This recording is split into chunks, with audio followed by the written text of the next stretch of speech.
America একের পর এক আগুন জ্বালিয়েছে অন্য দেশে, কখনো লিবিয়াতে আগুন জ্বালিয়েছে, কখনো আফগানিস্তানে টানা 19 বছর ধরে আগুন জ্বালিয়েছে, কখনো ইরাক, কখনো বা ইরান, আবার ফিলিস্তিনি গাজা উপত্যকায় একটি বছর ধরে 1000 নয়, 2000 নয়, 2500 কোটি টাকার সম্পদ ক্ষেপণাস্ত্র দিয়ে ইসরায়েলদেরকে সহযোগিতা করেছে। আবার বলছে, হুঙ্কার দিচ্ছে, আমি যদি ক্ষমতায় আসি, আমি ডোনাল্ড ট্রাম্প ওই গাজা উপত্যকা ফিলিস্তিনিকে আমি জাহান্নামের অগ্নিকুণ্ড বানিয়ে দেব।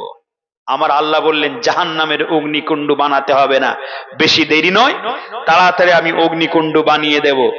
ওই লস এঞ্জেলিস, ক্যালিফোর্নিয়া বিশাল শহর, যে শহরে নামি দামি লোকেরা বসবাস করে, বড় বড় বলিউডের তারকা নায়ক নায়িকা কোটি কোটি টাকা দিয়ে সেখানে বড় বড় ঘর অট্টালিকা বানিয়েছে, হাজার হাজার কোটি টাকা দিয়ে সেই ক্যালিফোর্নিয়া শহরটা ধ্বংসর স্তূপ বানিয়ে দিয়েছে আমার আল্লাহ।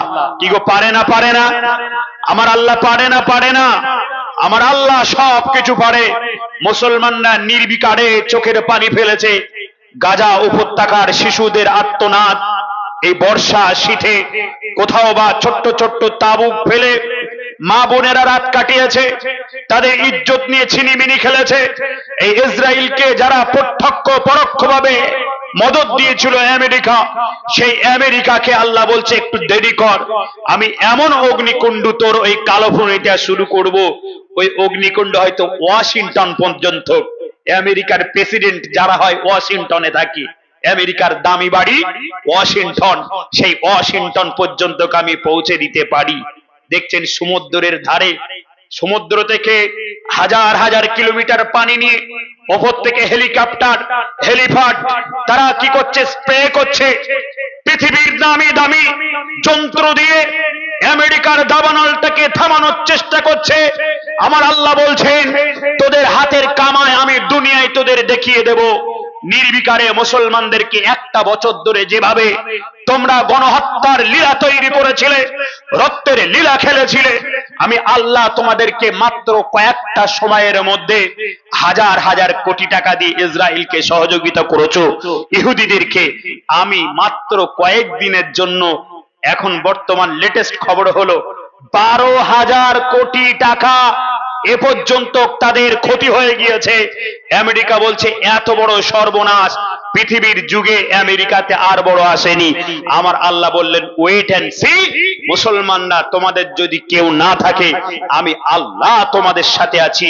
ইন্নাল্লাহা মাআস সাবিরিন, একটু ধৈর্য ধরো, চোখের পানি ফেলো, আমি আল্লাহ চোখের পানিকে বড় ভালোবাসি।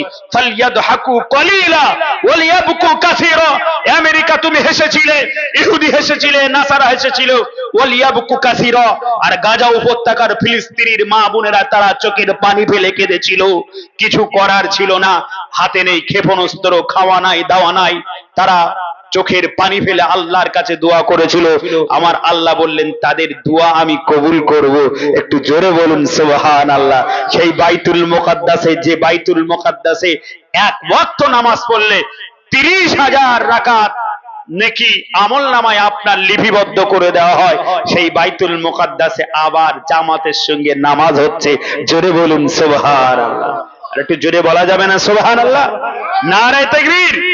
কি গো, কোরআনের যারা বিরুদ্ধচারণ করবে, আমার আল্লাহ দুনিয়ায় এবং আখেরাতে তাদের মারবে না? মারবে না? আল্লাহ ছাড় দেয় কিন্তু ছেড়ে দেয় না। ছাড় কিছুক্ষণের জন্য দেয়, ছেড়ে কিন্তু দেয় না। আল্লাহ বলছে, কোরআনের বিরুদ্ধচারণ করবি, আমি আল্লাহ সহ্য করব না। জোরে বলুন সুবহানাল্লাহ। কেন?